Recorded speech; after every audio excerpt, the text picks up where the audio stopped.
When she dropped out of the sky in front of Russian hunters in the Arctic, Sasha Dench wasn't quite sure how she'd be received. She was on a mission to understand and halt the decline in the numbers of the Bewick Swan by following their epic migration route from the Arctic to the UK on a paramotor.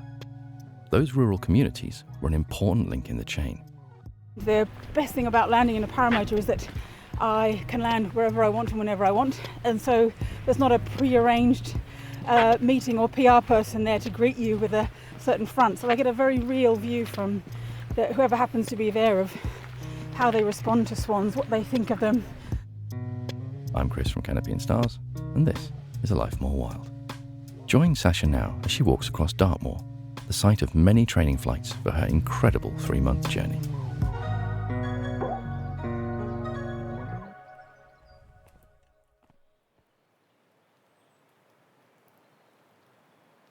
So we're on Dartmoor, not far outside of Chagford, near Fernworthy reservoir. It's a favourite place of mine because it's been a training ground for my flying expeditions in the past. And set off from here, and practice actually for the big flight from Russia was a circumnavigation of Devon and Cornwall.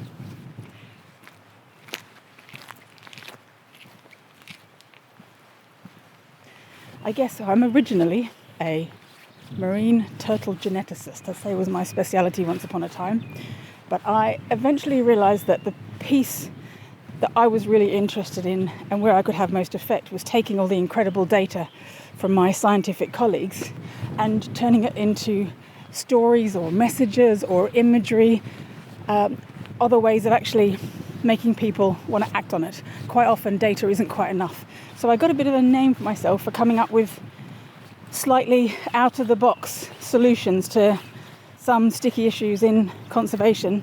And whilst I was still definitely not a bird person, I'm not a bird expert, I'm not an ornithologist even, but I was asked by a group of scientists working on the conservation of the Bewick Swan. We'd lost more than, or almost half of them in the previous 20 years.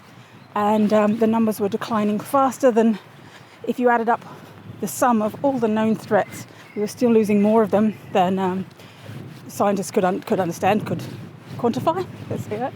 And so we were missing something somewhere. So how could we get members of the public or people from everywhere from the Russian Arctic to the UK to pitch in with what they might know? What could the general public know? But also, how do you rally mass support for people? Because every country, there was a global action plan, there was various different UN actions that had been outlined needed to happen. But every single country could say, well, like with every migratory species, what's the point in us doing our bit if the 10 other countries along the flyway don't also do their bit? And so I had to find a way of getting lots of people in every country talking about it at the same time. And I had started doing aerial photography for wetland conservation by this time. And I realised one day flying in my paramotor that I was actually flying over a wetland near Bridgewater, a place called Steard. And it was the same time as some of the swans with GPS collars were crossing the English Channel, and so we had a really good idea of they were going in a straight line, and we knew the wind speed. And I realised I was in my new paramotor wing, I was doing the same speed and altitude as a swan called Hope, and I put 2 and 2 together eventually and realised maybe the way that I get lots of people excited about the Bewick Swan and also stop and land and speak to a lot of different people was by flying the entire migration with them in a paramotor. And the other amazing thing about flying in a paramotor, which is basically hanging under a big piece of fabric, a paraglider fan, with a propeller on your back, is that you can take off and land anywhere, so you don't need runways. And whenever you land, particularly when I take my helmet off and people can see I'm female, they ask 3 things, which are, where have you come from, isn't it dangerous, and how can I help? And that was a perfect opener for a conversation about the swans.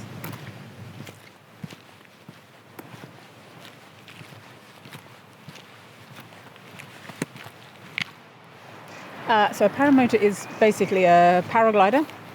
It flies very, very similarly to a paraglider, but you wear a propeller on your back. So as you take off, you run along the ground, and you've essentially got with a backpack on. As you run, your wing comes up above you, and apply a bit of throttle, and your propeller spins, and that pushes you into the air and up off the ground. And as that happens, the paraglider lifts and also scoops a seat, which is kind of tucked up behind your butt. As you get airborne, that scoops you up, so you end up kind of hanging in a seat underneath a big bit of fabric with a fan on your back, basically.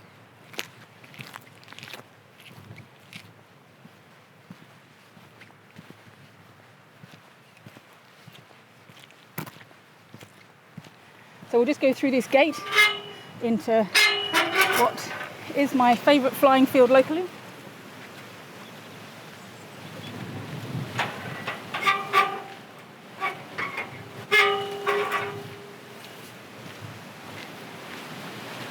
Now it is incredibly windy up here today. This is the kind of day I never normally see it. So I'm coming up here. The winds are normally below 12 miles an hour, which is about the maximum for a takeoff. But today we've got low fog and super strong winds. And the grass is really long, so it's also making it quite hard to walk and very wet.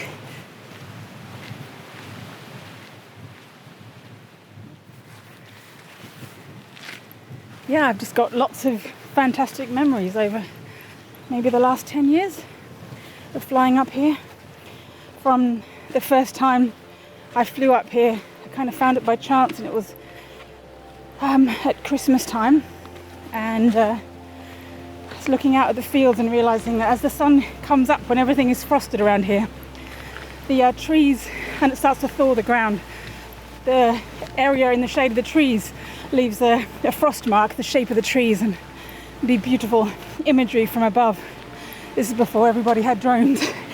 And so I really wanted to fly, and this field looked perfect. It's fairly incredible, the first takeoff. I remember it being kind of almost unbelievable. This fact that that sensation was even possible as a human was pretty magical. But I was also a very cautious pilot in the early days, so super analytical about every single moment. But there was definitely a moment of your feet first lifting off and everything being kind of perfect. That feels magic and a bit, otherworldly. But in terms of being in the air, I had another pilot friend described it as being a bit like, if you've ever played on a swing, a child's swing, just imagine doing that but a few hundred feet up. That's quite similar to how you feel flying.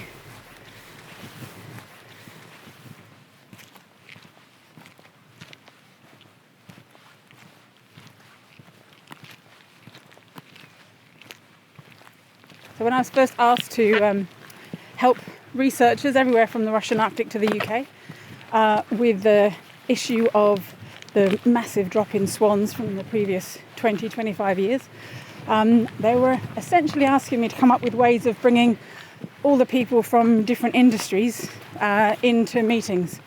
In every country there are different threats, and for example it goes from hunting to power lines and power infrastructure to farmers to fish farmers. How do I get people from all those different industries into meetings? And I looked at it and I just thought, gosh, I think with the kind of miserable story you're telling, the one of lots of dying swans, and the fact that all of those people are kind of part of the problem, I don't think you're getting them to meetings is going to work. Certainly not going to work fast enough for a population that's in free fall. Like, we're losing 1 in 4 birds every year on migration. And then I looked at the map and saw that I tried to imagine for myself what it's like for a swan, like the swan called Hope, migrating back from the Russian Arctic in autumn. And I pictured them kind of up there when most people kind of think of white swans as swans they might see in a lake, which in the UK aren't really migratory at all, the mute swans.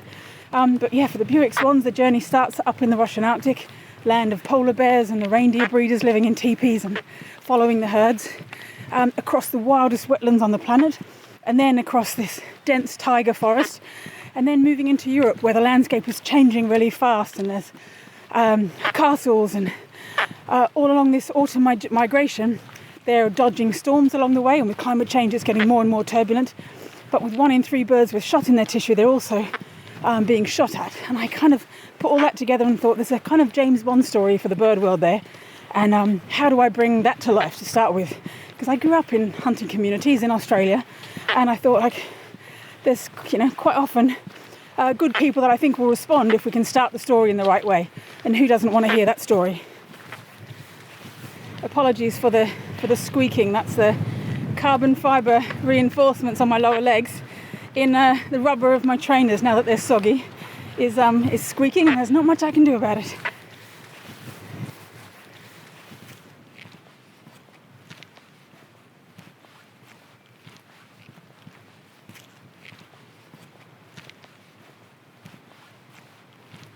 So if you can imagine it, you're setting off on the Arctic, flying at about 500 feet a lot of the time. You've got a paraglider wing maybe 10 metres across, and lots of fine lines connect your brakes to the rear end of the wing. So you can feel all the different movements of the wing through that. And so as I was flying, I was constantly looking out for, where are the swans? What habitats are they using?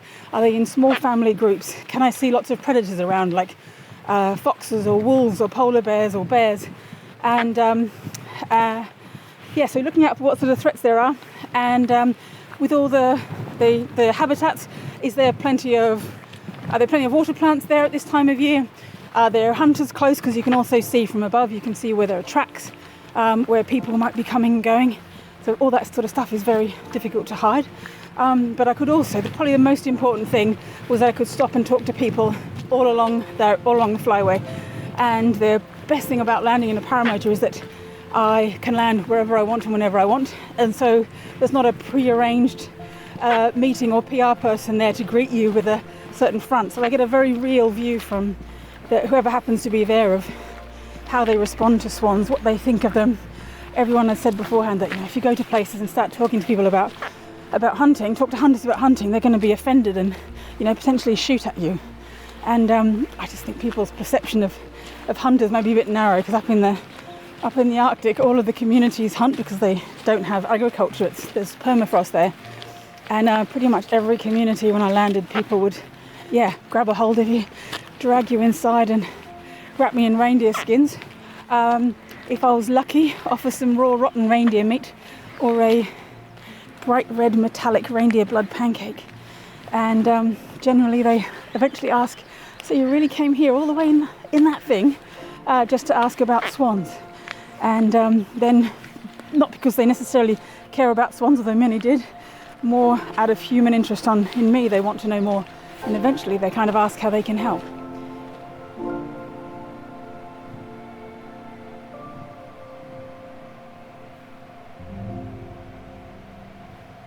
We've just stopped for a minute. This is the track towards the reservoir, but sheltered by the trees.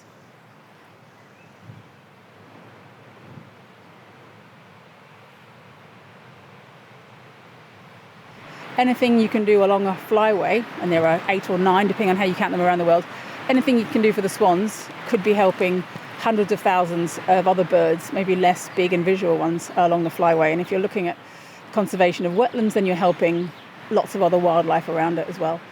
Then I just thought it was worth the effort, the pain and the risks.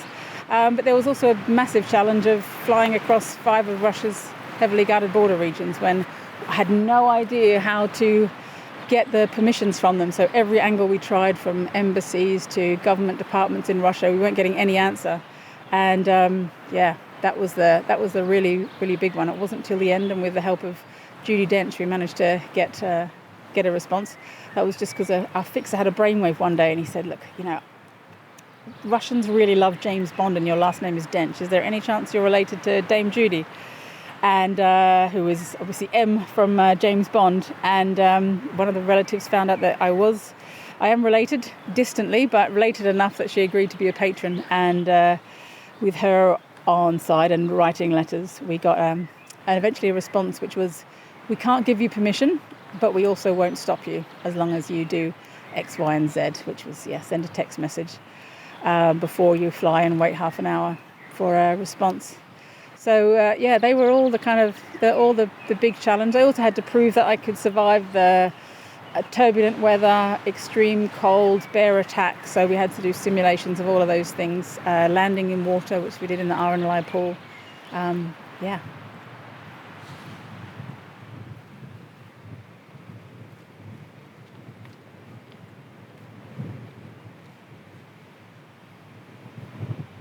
Reservoir used by locals, used by fishermen. It's well stocked with fish and is one of the many water bodies around Dartmoor and Devon and Cornwall, which are being scoped every year by another bird that we have followed, which are the ospreys. We're really hoping to have breeding populations back down here in the not too distant future as well. An incredible success story for the ospreys have for what can happen if lots of different people come together to try and bring back a species. And it'd be great to have them spread. There should be about 10 times the number there are at the moment to make a healthy population across the UK, and including down here. So that's a big hope that one day I'll be walking down here at Fernworthy and there will be not only an osprey flying overhead wondering if this is a good spot, but actually setting up a nest. Right, so this is the end of the reservoir where the water spills out across the dam.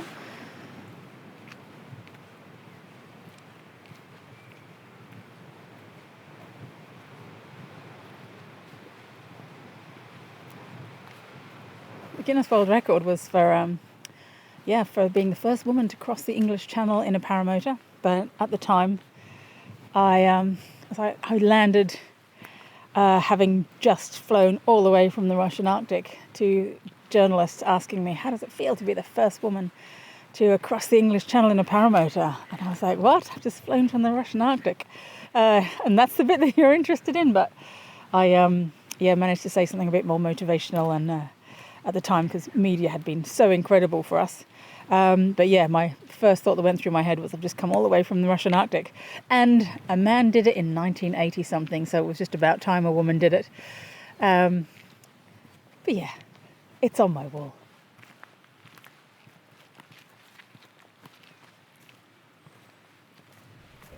I was so convinced that this whole project would work that I'd originally offered to take 4 months off work and to put my savings into it to cover the cost myself. I just was so sure that it would work and so sure that nobody else would kind of understand it at first in order to back it. The whole expedition, I was very focused on research, understanding what's surrounding me, interactions with people. Or, little kids would wave me off and then be, in touch a little bit later. All the interactions I was having with people, that's what really gave me the energy to get up and fly on. No regrets. There were definitely points where I was, for example, flying slightly challenging conditions, Arctic winter on tail, but had to be really focused. And to be honest, every time I learned something new or had incredible interactions with people, like I had landed with a group of girls and took my helmet off, a group of little girls up in the Arctic, and one of them looked up at me and went, wow, girls can fly too. Those sort of interactions, or a hunter saying, it's all right, we'll look after the swans now and they don't taste very good anyway. All of those interactions gave me the impetus to get up and carry on flying. There's definitely been moments where I've been showing slides of experience of crossing the Arctic and other people have said, gosh, that must have been horrible. Then I looked at it and I was like, horrible? Like the Arctic wetlands, like there's no very few people there and no signs of kind of human impact on the land in lots of places. It looks wild, totally wild, but that for me was heaven. Not really any moments where I regret it. That there were definitely moments though where I thought, I'm in my absolute element here, flying over wild places, but I grew up in wild places, so I'm quite confident that I can kind of look after myself. And I had lots of unknowns about how people would respond to me, where we were going, where I was about to land. But I love that kind of thing. So I actually thought, like, I'm in my element here, but I know from talking to other people that for many that would be the absolute worst thing they could possibly imagine doing. So, if I've found a niche in life where I can have impact and where I feel like I'm in my element, then it's probably where I'm supposed to be.